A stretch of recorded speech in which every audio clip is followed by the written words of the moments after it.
And the thing about it is, it turned out to be an advantage, because if I'd have seen that wing, or the batso, that's what I'd have built. By this time it's around April when I see this photograph, and I was really stressed for time. At the time I was doing matriculation studies to eventually go to university, which didn't occur for many years later. I had a family to look after and lawns to mow, and I was the technical manager for a small company that had a number of stores for washing machines, fridges and so forth. So I was really, really busy, and this was taking too much time. So a solution like that, if I'd have seen this, it's possible we would not be here, and I would not have come up with the weight shift system.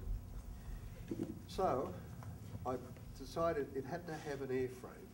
And to a degree, it's fairly easy to see that here's some of the airframe here. Here's our keel off the kite. Here's our main spar.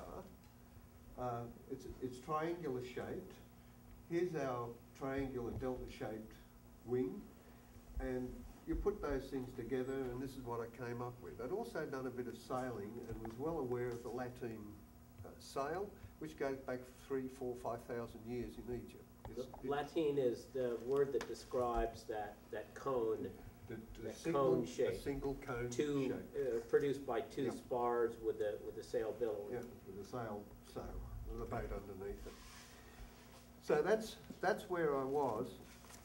And there was one further thing that clicked and had a bit to do with it. We'll go back this way. And I'm not sure if you said this specifically, but you were an active and an avid and a capable skier, and water skied regularly. So that was the environment. We had joined the club in 1960, late 1960. And so I'd had that much skiing, but I was still not up there in A-grade skiing. I was as great as the C-grade skiing. Have a look at that. Can you not see one side of the delta wing, gallo gliding parachute? So that was in there as well, along with the fact that I had a familiarity with a flexible bat wing. The whole lot came together in my mind, and so I then came up with, very simply, with this wing. And I made models of it, and the models flew extremely well. And I had another problem. I still didn't have any control. And I had a daughter, Helen, who loved to swing in a swing. So I'm swinging her one day. She says, "Daddy, swing me round." So I swung her around like this, and you know, banging on the side of the swings. And suddenly it occurred to me, what if I hang a swing underneath this thing and shift the weight around, because under many chuck gliders I've moved the lead up and down the main fuselage. I can control the pitch, and I guess if I go this way I can cause it to roll. So okay, let's give it a go. And so I built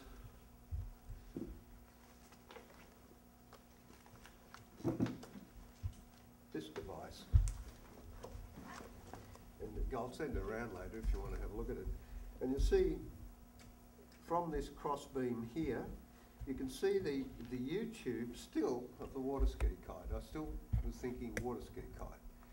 Even though I'd had quite a long glide from the models I made, I never expected to get much more than that sort of a glide angle out of it.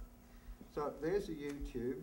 I'm still in the water ski mode, but here is two wires actually, wire like Ken has got, went around the seat and just wound together like that, with pieces of hose pipe over them so they didn't cut my shoulders.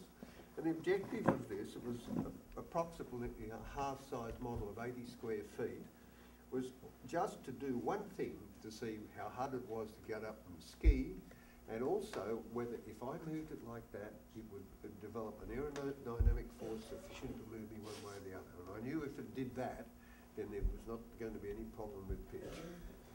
So we went out and tried it, and in addition to this was a technology developing there as well, which has only ever been done 2 or 3 times.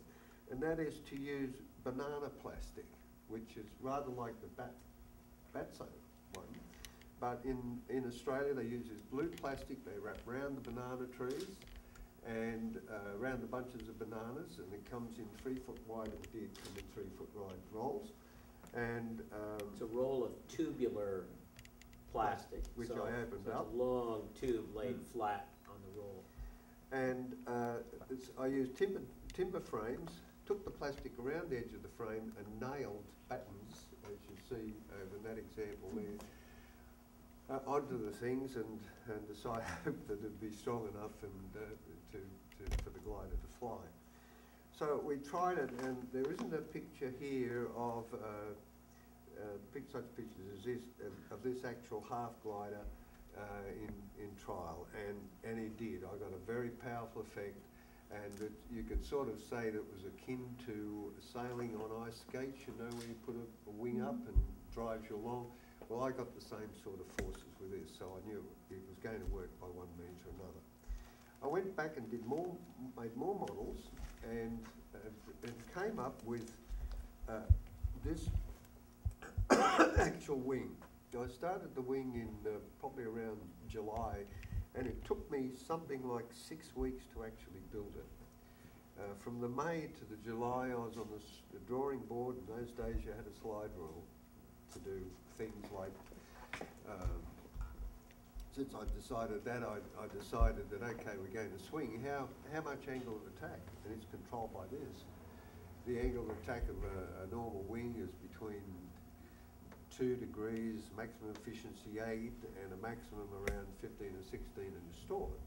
So the length of the moment arm to the control bar that I decided to come up with to work against, these sorts of things were just a bit of trigonometry, and as a consequence, the length of the arm and so on was done. I made a guess at the size of the wing at 164 square feet, and that it would probably fly at about 25 or so miles an hour, which would be nice for skiing. I made a mistake, it was too big. We'll just drop that for the moment and go back to the first day.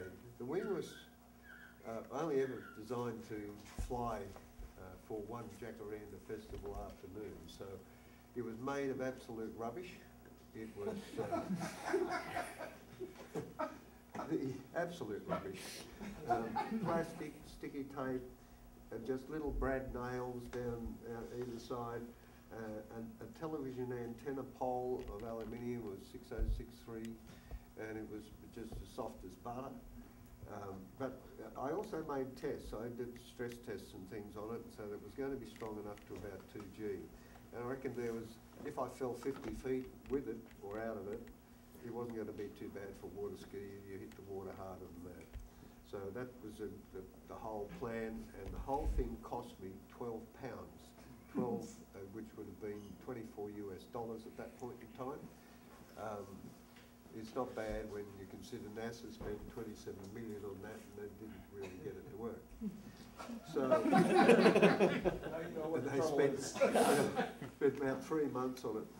Okay, the first big day comes, and it was rather funny. I made the first attempt to fly it. It's just like trimming a yacht sail, and I guess you guys have all shifted centre of gravities around, and we didn't know exactly where the A-frame should be, or it wasn't an A-frame then, but where the control bar should be. Didn't know, and I had approximately an area of that big that the CG could have been in. I connected the front end because I didn't like the idea of going up like that, and took controls, got in onto a ski, and skied for approximately 1.5 miles, and it's just doing this number. Now, I was exhausted by this time. It weighs 45 pounds. So you couldn't at that point, you were not able to get the nose up to where it would really... Yeah. And another guy called Norm Stanford took the controls, did the jump start. He was a really competent skier, a barefoot skier. And he got exactly the same result. So I said, well, we're going to have to shift the CG back and just see what happens. So a really big guy, about your size, Yes, Ben, that's your side. It's 6 foot something, and he said, well, I'm big, so, and there doesn't seem to be much lift in it, we'll put this thing on the back pin, and I said, okay. And it was at least 6 inches behind the finally found CG position. He did the jump start, the seat came up under here, and he just went, and the thing. So we picked the glider out of the water and checked it all over, and the glider was okay. The guy was okay, except he was so sufficiently shaken and shocked and white and trembling, he never ever touched it again.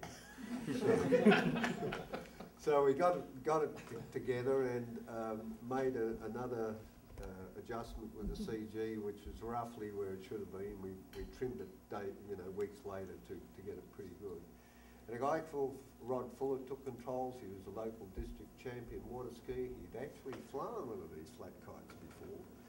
And he did a brilliant jump start, got the seat down under it as we'd planned, and he nodded his head, and they headed off into a headwind and up to 140 feet. Now, I thought it was great. I'm looking there as the inventor and designer of this thing, and this thing's up there sailing around as stable as the models, and oh yes! Rod's up there and couldn't get it down. Now, I don't know what you can think about. He looks around and here's this blue plastic wing and it's just fluttering gently. Sticky tape. This is but he's a cool cat. And he and the boat driver were that amazed at him straight up over the boat. And the minute the boat driver would slow down, and it was flying at only about 18 miles an hour. And of course, if the boat falls off the plane, it just goes flop. And he's up here with a loose rope and never flown in anything like it before. So there's a bit of argy-bargy. The boat driver finally got away from the bridge and made a gentle turn around, and then got the wind behind him and lowered him down. Got him back to the beach, and I saw him land and sort of ski and drop the wing into the thing. That's what I saw. He tells a slightly different story. And I thought, oh, right, that's so cool. So we had a long talk then. And I retrimmed the wing, and I moved the A-frame back, I changed the things around. All this would start about 12:30 in the morning, and I guess I got to where I had my shot at it at around 4:35 in the afternoon. And I did a jump start, which I was not terribly good with on skis anyway, so it was a bit wobbly, but I got into it, and I got into the air, and I was just overwhelmed. I didn't have a water ski kite. I had a hang glider, and I knew in the air that I now was following in the footsteps of Otto Lilienthal, whom I knew about. This machine was stable, and it not only that, I couldn't guess the glide angle, but the rope was going down. I was at 50 feet, and the rope went down like that to the boat, and was losing no height. Just the tiniest input from the dragging rope, from this curved rope, was sufficient to maintain 50 feet. And I weighed about just on around 11 stone in those days. I put on a little. And so I said, I'm dealing not here just with a water ski kite, I'm dealing with a glider. And on the way home, my head